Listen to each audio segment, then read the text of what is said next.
پہنچے ہیں شبلی فراز صاحب جی کس عزم سے یہاں پہنچے ہیں؟ دیکھیں عزم وہی ہے جو کہ پاکستان کے عوام کا ہے کہ عوام نے یہ فیصلہ کر لیا ہے کہ عمران خان ہی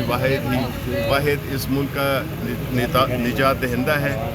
اور کوئی بھی ایسی کوشش جس میں کہ پاکستان کے عوام کو مشتعل کر لیں، ان کی امنگوں کے ترجمان کو کسی قسم کی بھی اس میں سچویشن میں ڈالنا جس سے کہ ملک کا جو اس وقت آلریڈی ایک سیاسی عدم استحکام اپنے عروج پہ پہنچ چکا ہے، مہنگائی نے عوام کی کمر توڑ دی ہے، اور جو ہمارے حکمران ہیں جو کہ امپورٹڈ حکومت ہے وہ سازشوں میں مصروف ہے، اور وہ سوچ رہے ہیں کس طرح سے عوام کی آواز کو دبایا جائے۔ وہ لیڈر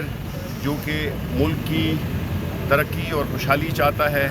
وہ لیڈر جو کہ اس ملک میں ایک حقیقی معنوں میں ایک خود مختاری، ایک آزاد سوچ، اس ملک کے فائدے کے لیے عوام کے فائدے کے لیے فارن پالیسی کو آزاد رکھنا اور اپنے قومی مفادات کو ترجیح دینا بجائے اس کے کہ جس طرح کی یہ امپورٹڈ حکومت ہے جو کہ بیرونی ایجنڈے پہ کام کر رہی ہے اور عوام کو اس نے پس کر رکھ دیا ہے۔ تو ہمارے آئے ہیں، جس طرح کہ آپ نے دیکھا کہ کل کراچی کے عوام نے کس طرح سے ہمارے کینڈیڈیٹ کو 100% ڈبل میجورٹی سے جتایا، اور وہ پارٹی پیپلز پارٹی ہو یا کوئی بھی اور پارٹی ہو، یہ سارے مل کے بھی پاکستان تحریک انصاف کو شکست نہیں دے سکے اور نہ دے سکیں گے۔